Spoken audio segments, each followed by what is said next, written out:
Lawyers love loopholes, pirates love plunder, everyone else loves Mario Wonder! Not me. Everyone who counts loves Mario Wonder! But that doesn't mean I hate it. Mario Wonder is a game that had a lot riding on it by means of originality, and in that aspect, it succeeds in flying colors. The game has a great new look, there's tons of different ways to play, and new gameplay styles all over the place. But in doing all this, I believe Mario Wonder forgets a lot of what made its predecessors work so well to begin with, and in turn, ends up a worse game than what it was deliberately trying to improve from. Back in Mario 1 you had the warp zones, in Mario 3 the warp whistle, and in Mario World the warp key. And in New Super Mario Bros. You have the cannon every time, whatever. These games are still fun to go back and speedrun to this day because of these shortcuts. Every so often I revisit Mario 1 or 3 or DS and just try to beat them as fast as possible. And it's really rewarding because I get better every single time. And even when I don't, that's fine because they're so quick to restart and try again. And Mario Wonder has none of that. You have to collect every Royal Seed at the end of every world, which means playing through the entire game sequentially.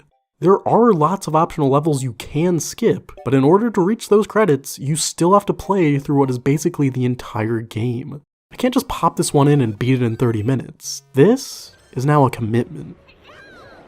Now, I want to take you back to the year 2012. Mario Bros. Wii has been out for a few years at this point, which means my sister and I had finished it countless times together. We had a great time, but there was no denying it was getting old. So, what more was there to do in this game? How could we possibly keep it interesting after playing it so much? It seemed impossible.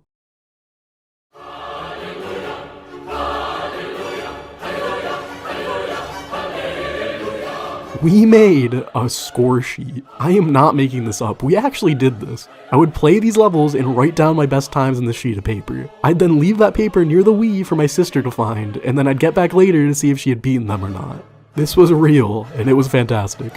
So of course they took it out in Wonder. Mario Wonder removed the time limit, which is good in its own right, but doing this also removed the in-game timer. You can no longer quantify how fast you beat a level through the game alone, and I hate that. There are tons of different speedrun possibilities for these levels, but how are you supposed to keep track of your times? I know you can just pull out your phone and set a timer, but that's not the same. And when you do, then you have to ask when to start it, when does it end? How can I sync it to both me beginning and finishing levels? Do I gotta use my feet? But okay, let's back up. Speed isn't everything. There are other ways to make a game replayable. If they get that part right, then maybe... Remember the star coins? You know, there were 3 in each level, they all required at least a little bit of effort to get, and as a result unlocked some great rewards that made them all worth it. Well, the team at Wonder must have seen these, and then instead gave us flower coins. When you collect a flower coin, it stays collected forever. No matter what kind of crippling, horrible death you just experienced, that flower coin is still in your pocket, which kind of defeats the point when they're supposed to be in these crippling, horrible, deadly locations. You no longer need to clear the challenge that's presented, you just need to collect the coin. That's all it takes. So unless you could somehow screw up the act of just touching the coin, there's no difficulty here. Clip unrelated. The worst that happens is you lose a life, but those haven't meant anything in a long time. If these were solely placed in well-hidden areas, I'd be fine with this, but they're still doing the star coin thing, while completely missing the point of the star coins. These are also basically worthless too. When collected, they give you 10 purple coins, which you can normally find all over the place. But what do these purple coins mainly unlock? Well, standees! Which, if you're not willing to pay for Nintendo's terrible online service, means all you get is these images to stare at. Which I wouldn't even mind that much if they were cool at least. Each character gets 12 different standees, which sounds like a lot, but all 12 are all the same category reused again and again. No one's looking at the Mario Goomba standee they just bought and really thinking, wow, this is great. But you know, I really wish I knew what Peach looked like as a Goomba too. Oh, there it is! To directly compare this to another Switch game that also did the same concept but way better, let's look at Kirby. In that game, there's also this system to use your money to unlock little figurines, but there, not only are they fully 3D, but there's also hundreds of them, all with unique designs, whether that be locations or characters in the current game, or references to Kirby games in the past. This is how you do it. This makes me feel rewarded. It's always so exciting getting to see what new figure's coming up next. You know, instead of just getting Mario Inflation for the 7th time. Also, Kirby actually waited for things to happen in that game before giving you figurines of them. Something Mario surely does not do here. Yeah, near the beginning, I got this standee for Ball Mario, which luckily they did reveal in that first trailer. But that level isn't until the 4th world. So I just stopped buying standees altogether. I didn't want to get spoiled. And I'm glad I did. I got to experience the drill power-up with fresh eyes, and that was great. And it's a feeling the game definitely didn't want me to have. I guess in hindsight, I could have just closed my eyes and mashed A here, but I don't think that makes this any better. So without standees to buy, my purple coin count would cap at 999 pretty fast. And this is how I spent most of the game. Every so often they would put a couple new items in the shop, but those moments were rare, which meant more often than not in this game, purple coins were totally worthless. Get me out of here! Multiplayer already wasn't the best in Wii, so I thought they could only go up from there, and in some ways they did. When you're pushed off screen now, you don't just die instantly. Instead, you're turned into a ghost and can get right back into the action, not losing a life and keeping your power up too. That's so much better, it's how it should be. You also can't just bubble on command anymore. The ghost takes a second to activate yourself, which means no longer are you allowed to just press a button to get out of dying. There's actual consequence here. This is great. Well, it would be. They didn't ruin everything else about it. When you die, you're also turned into this ghost, which doesn't lose you a life. You do lose the power-up you had upon death, but that's not really worth much because they're all over these stages, and you probably have them in storage anyway. This ghost system totally ruins any magnitude dying once had. In Wii multiplayer, when you died, you had to wait to come back in the bubble, and also wait to be popped, which, intentional or not, is a natural deterrent for dying. This system also made the likelihood of the whole group dying much greater, which balanced the difficulty as a result. Dying has no consequence now, which means the game has no consequence either. These full measures now become half measures because nothing matters. They also removed jumping off each other's heads, which sucks because it was funny.